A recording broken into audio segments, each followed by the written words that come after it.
Ukraine has got to be defended. As I keep saying, they don't have to win the war, they have to not lose it.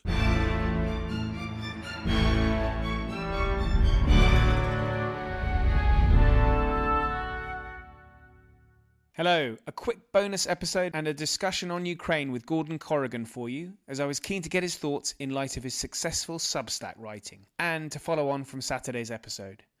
Gordon is an acclaimed historian and the author of The Second World War and Military History. Links are in the show notes. Coming up on Saturday, it's part 1 of the Vietnam War special with Jeffrey Waro. Please do share with family and friends, and if you can follow or subscribe, you'll get an update when our episodes drop. But in the meantime, it's me talking Ukraine with Gordon Corrigan.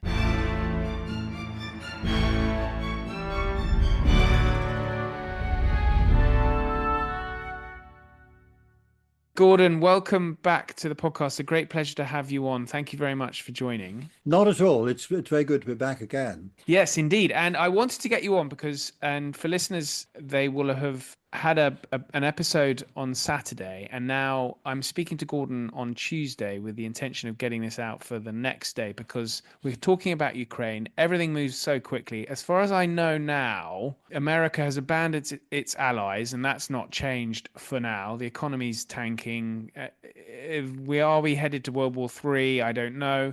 But Gordon, the reason why I wanted to speak to you is because I was reading your Substack, and for listeners, the links are in the show notes, which was really interesting, really good. And I've been enjoying receiving these into my inbox every Sunday. And they range from history, and the more recent ones are on the Trump shenanigans. But Gordon, I know you were just about to explain a few things to me before we started recording. So why don't we just kick off with what you were going to Well, to I was going say? to say that a lot of people aren't aware of the history of Ukraine. Where does Ukraine come from? Originally it was part of Genghis Khan's Mongol Empire in the 1200s. When the Mongol Empire fell apart, it was part of Lithuania, the area that we know now as Ukraine. Well, then, when the Grand Duke of Lithuania and the King of Poland were one and the same person in 1569, I think it was, then Ukraine became part of what was officially the Polish-Lithuanian Commonwealth, but actually it was the Polish Empire, and it was always referred to as the Polish Empire. And the Polish Empire, of course, surrounded by Russia, Prussia, Austria, and the great European powers, constantly fighting. And in one occasion, in the late 17th century, the 1660s, in one of their scuffles with Russia, the Polish Empire did cede part of what is now Ukraine to the east of the Dnieper River, to Russia. And Russia, of course, did what Russia always does when Russia was expansionist, right on from the 16th century onwards. And as soon as they acquire a new bit of land, they immediately settled it with Russians, very sensibly. Um, and that, of course, now eventually the Polish Empire got that bit back, but it had Russian speaking, or ethnic Russians, settlers in it. And that's the area of Luhansk and Donetsk today. And of course, the separatism that started in 2014 was started by those Russian ethnicity living over on the other side of the Dnieper. Now, because they're originally of Russian ethnicity and they speak Russian, doesn't mean they want to be Russians, although undoubtedly some of them do. Well, the Polish Empire was a major player for a long time, and eventually the great powers got fed up with constantly fighting with them, and they divided the Polish Empire between them, between Austria, Prussia, and Russia, and that was in 1793. And the bit of the Polish Empire that we now know as Ukraine went to Russia. That was during the reign of Catherine the Great. Um, and for 150 years, there was no Poland. I mean, Poland just disappeared, wasn't on the map. And the great credit to them all is that they managed to retain their language, their culture, and their religion for all that period. And when Poland was reconstituted again after the First World War, 1918, they reconstituted the original territory of Poland. They didn't reconstitute the Polish Empire. So the Ukraine, as we now know it, stayed in Russia. You then get the Russian Civil War, 1917 on to 1922, when there was really a separate civil war in Ukraine, because the Ukrainians were never very happy being Russian. And there was a separate little civil war, but and for about 3 weeks, there was an independent Republic of Ukraine. It didn't last very long. The Ukrainian monarchists, constitutionalists, etc., the white Ukrainians were defeated by the Bolshevik Ukrainians. 1922 wrangles, White Russian army was massacred in what we now know as Ukraine. Ukraine becomes a Soviet Socialist Republic, part of the USSR.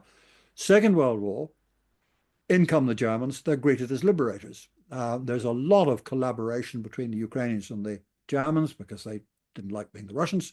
At the end of the Second World War, there's a certain amount of naughty, what the Soviets regard as naughty Ukrainians are dealt with. Ukraine carries on being a part of the Soviet Union. Soviet Union collapses in 1991, and all the constituent republics were able to hold a referendum. Did they want to stay with the Russian Federation or did they want to be independent? Ukraine voted to be independent. Now, there is then the question of the Crimea. The Crimea was originally taken from the Ottoman Turks by Catherine the Great in 1783. It had been a khanate of the Ottoman Empire before that, and it was annexed as part of Russia. Now, if you look at the map in 1953 or 4, I can't remember the exact date, but Khrushchev moved the Crimea from being part of Russia to being part of Ukraine, the Soviet Social Republic of Ukraine. Now, that was for administrative reasons. And of course, it makes sense looking at where Crimea is in the Black Sea. But it didn't matter because Ukraine was part of the USSR. Well, then come 1991, Ukraine votes to be independent. Crimea, most of the Crimea, although the referendum was sort of 52% pro-Ukraine and 48% or whatever wanting to stay with Russia, the occupants of the Crimea started an independent Republic of the Crimea. It only lasted a few weeks because the Ukrainians stamped on it. But one could argue, indeed I would argue, that the Crimea really is Russian. And indeed, in 1991, they could have negotiated it back into Russia, but the whole thing happened so quickly. Even if a majority, albeit a depressingly familiar 52 to 48, I think you mentioned, even if a majority were in favor of Ukraine, I mean, that's quite a lot of Ukrainians who are now being made to be part of Russia. It's interesting because I used to go to Ukraine a lot, go to Crimea a lot before it was annexed by Russia in 2014. And I used to say to people, what are you? And they would nearly all say, I'm Russian. All the signs were in Russian. The language is Russian. Some would say I'm Ukrainian and Russian. The Black Sea Fleet, of course, there was an agreement between Russia and Ukraine that the Black Sea Fleet could be stationed there. So the occupants of the Crimea collaborated with the Germans. And after the Second World War, Stalin sent all the Crimean Tatars, who were the descendants of the original Ottoman inhabitants, they were all sent off to Siberia. Well, then under Gorbachev, they started to come back. And then they suddenly found themselves part of Russia again. So, I mean, I think we could argue about Crimea. My personal view is it's probably Russian role in Ukraine. But that's really a separate issue. I mean, the point is that what happened after, I mean, immediately on independence, the first president of Ukraine, of course, was an old communist. That's what happened in all the republics. The people who had been running it as secretary generals of the Communist Party just became secretary general of the Democracy Party, People's Party, whatever they wanted to call it, and carried on. But then you got a chap called Yanukovych. Now, Yanukovych was pro-Russian. He was prime minister, president, kicked out, back again, in, out, in, out. And eventually he was driven out by something called the Orange Revolution. And the problem from the Russian point of view was instead of having somebody who was basically pro-Russian, you've now got someone who actually is looking west rather than east. He and his female deputy. So they're sort of looking east. Now that upset the Russians. Ex-Soviet republics were given gas at a discount, whereas the rest of Europe paid the full rate. What the Russians did was they simply said, right, no more discount. You pay the same as Germany and anybody else who's getting gas from us. But that was really the sort of start of this problem between Russia and Ukraine. And then in 2014, when you got the separatists movement, in Luhansk and Donetsk, supported by the Russians, although they said they weren't there, but they were. They were so-called volunteers, or members of the Russian army, but they'd taken the Russian badges off. One thing that did occur, you've talked about the separatists, 2014. In 1991, when there were those votes, those referendums for the Ukrainians, in that region, unlike the Crimea, there was a lot more pro-Ukrainian. I think it was around 65, maybe even 70% to join or to, create the country of Ukraine. Yeah. Which actually surprised me when I learned about that, because the whole reason for the Russians going in is that they claim it's Russian. Yeah, well, of course, they go way back. They talk about Vladimir, the Grand Prince of Kiev, who was the man who brought Christianity into what we now know as Russia. And that was in 880 something. So they look back to that. And they say, well, no, of course, Ukraine was always Russian. No, it wasn't. There were all sorts of Slavonic tribes all over the place, and the Grand Prince Vladimir was only one of them. But because he was converted to Christianity in the Crimea, that is again one of the reasons why the Russians claim Crimea. They say this is a sacred, this is where we all started, which is a whole lot of old bollocks, if I'm allowed to say that. You certainly are, Gordon. On a podcast. But that's one of the things that they claim, that Ukraine was always Russian. I mean, it wasn't. Yes, they're Slavs, they're Slavonic. Their language is Slavonic, but they've never really been happy as Russians. They never really considered themselves as Russians. And of course, eventually in April 2019, well, there have been all sorts of problems, as there were in all the ex-Soviet republics, problems of corruption and whatnot. And then in April 2019, Zelensky, who's not a professional politician, gets in on an anti-corruption manifesto.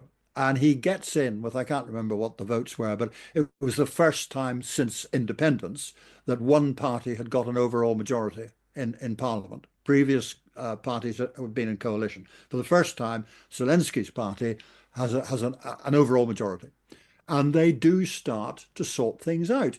And I used to go to Ukraine before Zelensky and after Zelensky, and there's no question that things were much better under Zelensky. Things were happening. And when I talk to the locals, they say, yeah, at last, we don't have to pay money to policemen. We don't have to, bribe our way past the customs or anything like that. So, he was really doing terribly well. And he and his party and most of his people were looking west rather than east. They have ambitions to join the EU, which they probably eventually will be able to. They have ambitions to join NATO. That won't happen. And the reason that cannot happen is nothing to do with America, but you can only join NATO if all NATO members agree. Now, you remember that when Sweden wanted to join, there was a great pause because Turkey was prepared to vote against, and eventually Turkey was brought on side, and Sweden is now a member. But Hungary, which is under Orban anyway, which is very much a Russian poodle at the moment. How long that will last, I don't know, because I've been to Hungary quite a few times, know Hungarians, and they're not actually terribly pro-Russian. But at the moment, anyway, Hungary would vote against. So they're not going to get into NATO. Well, I think the Americans would vote against as well, wouldn't they? Well, the Americans, of course, would vote against. Yeah, absolutely. So my view is that if we cannot, and I'm afraid, as long as Trump is in the White House, I don't think we can, I'm afraid we cannot rely on the so-called special relationship. I mean, forget that. And I'm not sure that we can rely on Article 5 either. Now, some people have said to me, well, hang on, Trump's and just for the benefit of listeners, Article 5 is an attack on one member state is an attack on all. Yes, it's part of the NATO treaty. It's only actually been implemented once, and that was after the Twin Towers in America, when the Americans said, right, Article 5. And we all wrote in about that, actually. Yeah, we all wrote in. We sent troops to Afghanistan and all the rest of it. That's the only time it's ever actually been implemented. So if that can't be relied on, and Trump has made it fairly clear that it can't, okay, he's only going to be there for 4 years. But his successor almost certainly will be Vance, who's just as nasty. and probably not as clever. And Vance could do 2 tours. So we're looking at possibly 12 years before we can start talking to the Americans again. So if we cannot rely on the United States, my own view is that we, the British, should try and create a sort of NATO light, if you like. In other words, a European defensive pact. And most of the Europeans still look to us as the military, as apart from America, as the military leader. Now, we are no state to fight a war at the moment. But if we really get a grip and get things sorted out, then I think that we could produce a European defence pact. It's got to be strong enough and big enough to deter Russia and, if necessary, defeat them. Now, that's So going to take that requires a lot of defense spending. an awful lot of defence spending. What I mean by that is our current government have promised to get to, I think, 3% by the middle of the next parliament. Yeah, that's It's not going to enough. need a lot more than that. I think we need to be looking at 5. Yeah. Realistically. And some of the leaks coming out of the Defence Review, which of course the Defence Review was set up before, got quite as serious as it is. Yeah, when the new Labour government came in, they under Yeah, George Robertson, yeah. the former The NATO. leaks that the latest leak I had, which is probably true, is that they're saying it's 10 years before we can fight a war. Well, I think we can reduce that considerably if we tell the factories, look, come on, increase your stocks. One, we want, more this and that. We've got the best tank in the world, Challenger 2. Unfortunately, we've only got 3 armored regiments in the whole of the army, which is nothing like enough. How quickly can we produce Challenger 3? Probably not very quickly. Okay, let's buy Leopard from Rheinmetall or whatever. The nuclear umbrella. Can we redesign the missile compartment on the new dreadnoughts to fire French missiles with the British warheads? Now, the French missile is entirely independent of America, whereas we buy Tridents from America. Hello, Ollie here. Please forgive my interruption, but I wanted to let you know that at Aspects of History, we produce a digital magazine featuring articles, interviews, short stories, and book reviews of the best historical writing available. Authors featured including Ben Macintyre, Lucy Worsley, Andrew Roberts, and plenty more. An annual subscription is available for only $9.99. That's pounds or dollars. Yep, you heard that right. That's 6 issues for under £10 or dollars. Head over to aspectsofhistory.com to subscribe, where you can also gift subscriptions. Now back to the show. Yes, we're utterly reliant on America for our nuclear. We're reliant on the fact that we buy Trident missiles, and every 8 years, I think it's about 8 years, those missiles are changed over because they're past their sell-by date or whatever. So we are reliant on the Americans. Now, the Charles de Gaulle, who didn't like us at all, he said that throughout his presidency, he was never to be taken nearer than 40 kilometers from Agincourt. But he insisted when the force de frappe, as they originally called it, I think it's now called the force de dissuasion, was to be completely independent. So what possibly we could do, and it would probably mean redesigning the missile compartment on the dreadnoughts, was we could take French missiles and put British warheads on them. At the moment, we buy the missile from America, but the warheads are our own, and of course the boats are our own. And once we've got the missiles, as far as I'm aware, the Americans can't stop us firing them. But this appeals to me, Gordon, because I can't help liking de Gaulle despite his hatred of us. Yes. But also, this reunites Britain and France, just like the Crimean War, which I'd like to remind any Russian listeners, the Allies actually won. Yep. But, this is returning to sort of mid-19th century alliances. Well, it would make complete sense. I mean, the 3 major powers in Europe, and all right, we're not technically part of Europe, are Britain, France, geographically and Germany. We are, Gordon. Well, geographically we are, yes. But I voted for Brexit, I'll remind you, for reasons of sovereignty, not for anything else. But we have all comers here, Gordon. It makes sense for those 3 powers to be in cahoots. Now, the problem with the obvious military leader in Europe is Germany. From the Great Elector to 1945, they were the best soldiers in Europe, but they have thrown away their military dignity a long time ago. And although the present Chancellor designate has said they've got to spend a lot more, the debt brake is going to be taken away, so perhaps we are getting somewhere. But again, the poor old Bundeswehr has been so run down over the years. It's going to take a long time to get them up to the mark. I think when you say Germany to become military leader in Europe, that does make me a little uncomfortable given the past. Well, let's remember that they always used to be on our side. It's only the War of the Spanish Succession when there were Germans on both sides, and the two world wars that they were the enemy. The rest of the time they were always Yes, but those two world wars were quite significant. yeah, but I mean we have a German monarchy, our language is German. We've actually got an awful lot more in common with the Germans than we have with the French, really. But Germany is now a democracy, and I think will remain so. AfD, yeah, it's a spurt in the polls. They got 20%, I think, in the election. They're a bit of a worry because surprisingly, for a right-wing party, they are actually a bit pro-Russian. So we don't really want them in the German government. But in the meantime, it's probably the British, the French, the Scandinavians. They'll row in the Dutch, the Belgians, Italians, maybe, possibly the Spanish. But the two armies that have got the wherewithal to do something are the British and the French. And I think that between us, we could create a sort of NATO light, for want of a better expression, or a European defence pact. Not a European army, that would never work, but a European defence pact, which I think we could defend Ukraine.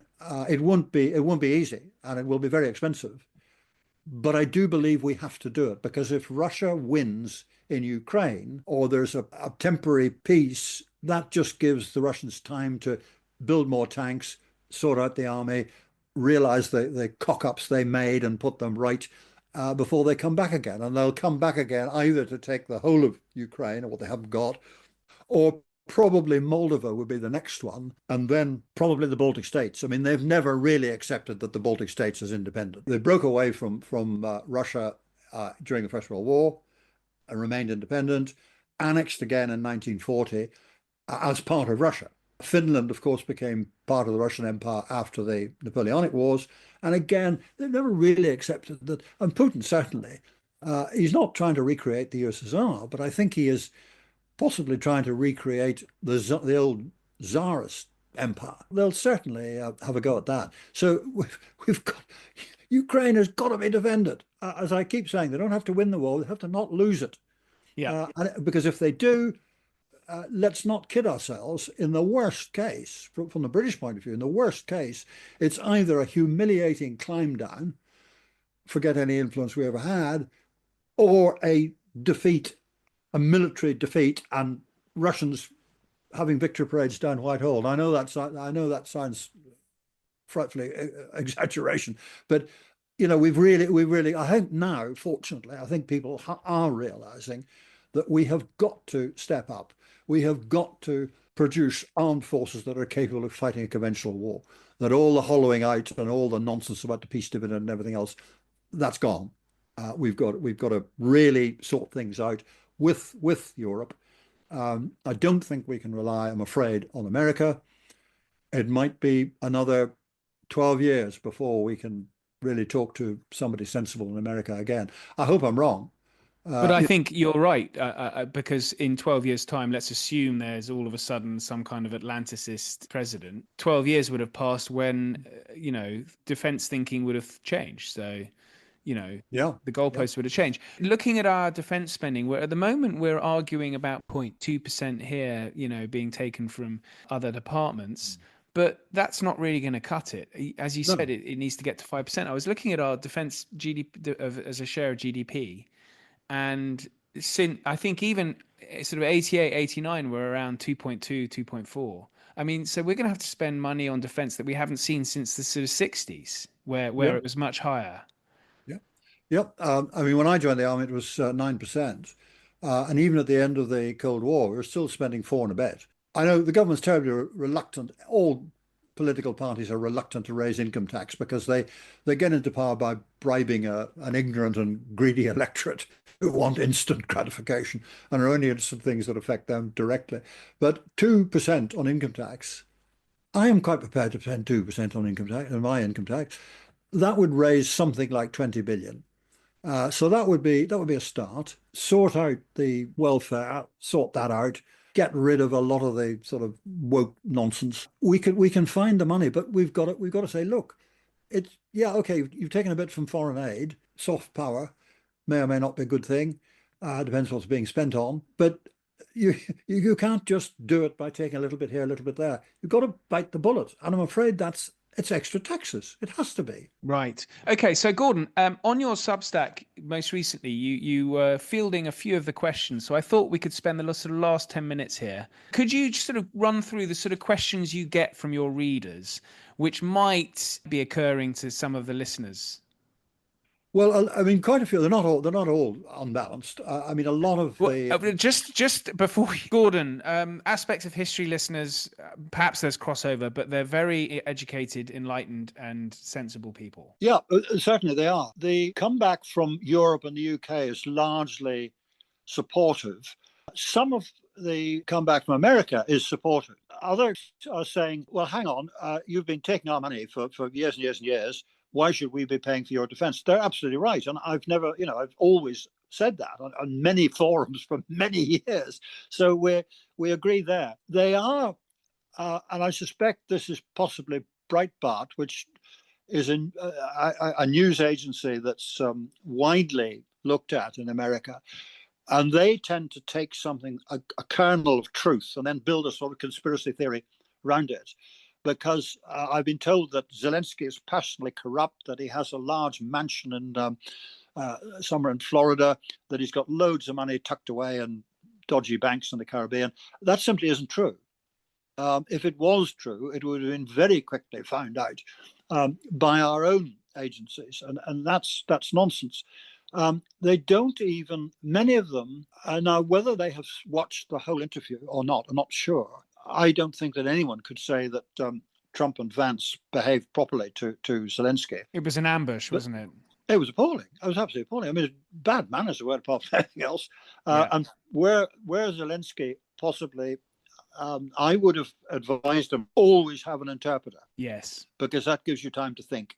And it's his third language. You're being interrogated or interviewed. He didn't get a chance to put his case at all. But quite a lot of my readers, well, not quite a lot, some of my American readers support what Trump and Vance said. I mean, they're supporting their own government, their own head of state. I was accused of being perfidious Albion. I'm not quite sure what they meant by that. I think that's a compliment, Gordon. Well, quite. Albion perfide was Napoleon. Another one accused me of trying to refight the Crimean War. I did point out that we actually won that war. One said we're going to have another Suez crisis. It's interesting the remark they made, or one of my correspondents said about the Suez crisis. America, of course, didn't back us in that. In fact, they actively sought to frustrate it. Foster Dulles, who was then the Secretary of State, effectively the Foreign Secretary, said that if he hadn't been away from his office because he was ill, he would have reversed the policy. And Eisenhower did say in his memoirs that one of the mistakes of his presidency was in not supporting the British over Suez. But that's water under the bridge now. I mean, we deployed, I think it was 6 aircraft carriers, Suez, 56. We now have 2. So the sad thing is that the so-called special relationship, which has really served us pretty well for a long time, a lot of Americans are pro-British. But the fact is that the Trump administration has got into office by a large majority. They won the popular vote, which is unusual in presidential elections. There are other questions too, diplomatically. The state visits. Now, there are going to be an awful lot of people demonstrating against Trump if he comes to England. I think it's bad manners with any head of state, but it's going to happen. If the police keep the demonstrators away from where they can be seen, well, then there'll be accusations of stamping on free speech and all the rest of it. And talking about free speech, of course, there seems to be a complete misunderstanding in America. I mean, Vance was very volatile about the question of free speech. Somebody's been jailed for praying. No, he wasn't. he was a restricted area, and when he failed to move, when asked so several times by a policeman, he was arrested. That's what he was arrested for, not for praying. And as for Tommy Robinson, whose views, he's perfectly entitled to hold his views. I find them repellent, but he's entitled to have them. He's entitled to express them. He wasn't jailed for expressing his views. He was jailed for a number of cases, repeated acts of contempt of court. That's what he was jailed for. And for Musk to say, that Tommy Robinson is a political prisoner and whatever, is a load of nonsense. Yes, it's completely ridiculous. And they simply don't seem to understand the British judicial system, which is extraordinary because American law is based on British common law. And in fact, decisions by British courts can be quoted in America as precedent. So it's unusual that they've failed to understand that, or perhaps don't want to understand it. Yeah, I think we're at that stage actually now, Gordon. But Gordon, this has been very interesting. I just wanted to leave you with one last question, actually. Yeah. I, particularly after the row in the office and, the failure to sign the minerals deal, I was thinking that, really Zelensky should step away now. He's a hero for what he did, but he clearly is hated by the US administration, who he's going to have to deal with. So will it help Ukraine more if they can replace him with someone who is more palatable to the Americans? Still, I think that the trouble is the Ukrainians are a proud people, and I think that they would see that as a climb down, as kowtowing, and I'm not sure they could possibly agree with that. I mean, the part of the reason of Trump's dislike of Zelensky goes way back when Trump was trying to get Zelensky to dig up dirt on the Bidens. Biden's son was a director of a company in Ukraine, and Trump, if you remember, Trump was impeached actually for doing this. Indeed, yeah. Zelensky was not going to get involved in American domestic politics, and quite rightly said, no, I'm not having anything to do with it. And of course, Trump has never forgiven him. And Trump is a man, he takes passional affront at things. He takes passional revenge on people who don't go along with them, which is not the way to conduct foreign policy. I mean, you may not like somebody, but you very often have to do business with them. So I don't think that Zelensky standing down would be the answer. I think that either he's got to sign up to what the Americans want, and if the Americans don't give him security guarantees, then he's not going to sign. And I think he's right not to sign. And that's when we've got to step in. Okay, Gordon, look, this has been fantastic. Really enjoyed getting your thoughts. And so we will have this out for tomorrow. So that's hopefully nothing will change in the geopolitical sense, so that all your pearls of wisdom will remain true as they are today. Thank you. Well, I hope so. Thanks so much for listening. You can get in touch via Spotify or email history@aspectsofhistory.com. Plenty more great history on the way, with the first of a 2-part special on the Vietnam War. But until then, thank you and good night.